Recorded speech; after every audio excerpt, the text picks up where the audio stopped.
Okay, तो अभी हम देखेंगे द सर्केडियन रिदम और बायोलॉजिकल रिदम ऑफ त्रिदोषास और the Ayurvedic clock. It's a very typical topic, so it's important कि हमें सारी की सारी जो है टर्मिनोलॉजीज क्लियर हों, विच इज़ वात पित्त कफ और व्हाट इज़ पूर्वाहन, मध्याहन, अपराहन एट्सेट्रा। अब ये टॉपिक सिर्फ सिलेबस के पॉइंट ऑफ व्यू से इम्पॉर्टेंट नहीं है, मतलब हाँ उस तरह से भी इम्पॉर्टेंट है, but it's also very important कि हमें पता हो कि हमें किस समय पर भोजन ग्रहण करना चाहिए या किस समय पर भोजन ग्रहण करना हमारे शरीर के लिए लाभकारी है, किस तरह से हम एक बेटर लाइफ जी सकते हैं आयुर्वेद को फॉलो करते हुए। Okay, so moving on to the terminologies.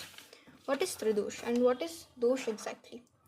दोष शरीर को दूषित करने वाले दोष कहलाते हैं। जब स्वयं विकृत होकर विकार उत्पन्न कर शरीर को दूषित करें वह दोष है, यानी कि वो पदार्थ या वो सब्सटेंसेस जो डिसबैलेंस अमाउंट में होकर डिजीजेस पैदा करते हैं उन्हें हम क्या कहते हैं? दोषास कहते हैं। Substances which are present in our body at different quantities which causes disbalance that leads to diseases in our body are known as doshas. Doshas mainly दो टाइप के होंगे, शारीरिक दोष फिजिकल, मेंटल या मानसिक दोष। फर्दर क्लासिफिकेशन, शारीरिक दोष 3 प्रकार के होंगे, वात, पित्त एंड कफ, जिन्हें हम क्या बोलते हैं? त्रिदोष। मानसिक दोष 2 प्रकार के होते हैं, रज और तम, ठीक है।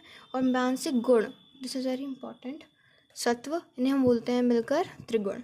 This is a different topic, तो हम इसको बाद में देखेंगे। Briefly we will see the tridosha. हाँ, सीधी बात यह होती है भैया, सीधी बात यह है कि अगर डिसबैलेंस अमाउंट में होंगे तो उन्हें दोष कहते हैं। दोष क्या करते हैं? हमारी व्याधि उत्पन्न करते हैं, यानी कि डिसीज्ड बॉडी देते हैं।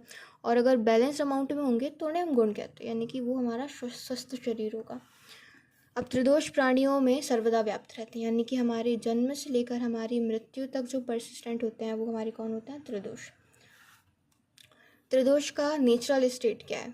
कि वो आरोग्य दें, यानी कि त्रिदोष अपने आप को मैनेज कर जो बॉडी को है आरोग्य यानी कि रोग मुक्त रखें। प्रकृत अवस्था में लाभकारी, विकृत अवस्था में रोग प्रदान करेंगे। सीधी बात देख ली हमने। अब पंचीकरण सिद्धांत क्या होता है भैया? पंचीकरण सिद्धांत बोले तो पंच महाभूत जो होते हैं हमारे, यानी कि जो हमारे 5 एलिमेंट्स होते हैं वो हमारी ह्यूमन बॉडी बनाते हैं। उसी प्रकार से जो हमारे त्रिदोष होते हैं वो भी कंपोज होते हैं हमारे पंच महाभूत से। वात के अंदर होगा आकाश वायु, पित्त के अंदर होगी अग्नि, कफ के अंदर होगा जल और पृथ्वी। अब हाँ, ऐसा नहीं है कि भाई वात के अंदर आकाश और वायु आ गया तो पित्त के अंदर सिर्फ और सिर्फ अग्नि होगी, नहीं। जैसे जैसे दोष बढ़ते हैं वैसे वैसे पंच महाभूत भी अपने आप को मैनेज करते जाते हैं, यानी कि अपने आप को अलाइन करते जाते हैं। वात के अंदर आकाश और वायु आया तो पित्त के अंदर आकाश और वायु तो होगा ही, साथ में अग्नि भी होगी। अब अग्नि, फायर, आकाश और वायु यानी ऑक्सीजन, और अपना ऑक्सीजन के बिना तो होगी नहीं ना, उसको एटमॉस्फेयर भी चाहिए, ठीक है। वैसे ही आकाश वायु अग्नि होगी कफ के अंदर, साथ ही साथ जल और पृथ्वी भी होगी। अब हम देखेंगे biological rhythm of tridoshas at day time, ठीक है। डे टाइम यानी कि सुबह के 6 से शाम के 6 तक हम देखने वाले हैं, यानी कि हम इतनी साइकिल अभी देखने वाले हैं कि इतनी साइकिल में हमारे वात पित्त कफ त्रिदोष जो है वो किस तरह से काम करते हैं, ठीक है। सुबह हुई, हम सोकर उठे, यानी कि पूर्वाहन हुआ। यहाँ पर कफ जो है वो हमारा ज़्यादा होगा, यानी कि कफ जो है वो प्रधान होगा। तो सुबह हम सोकर उठे तो हमें क्या करना चाहिए? एक्सरसाइज करनी चाहिए, ताकि जो है बॉडी जो है वो थोड़ी लाइट हो, यानी कि हम एलिमिनेशन करें, जो फीकल मैटर है उसको डिस्पोज करें। फिर हमारा हुआ दिन, ठीक है।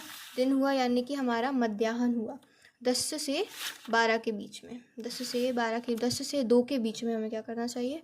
10 के 2 के बीच में हमारा जो पित्त होता है ना वो प्रधान होता है, यानी कि पित्त जो होता है वो बड़ा हुआ होता है।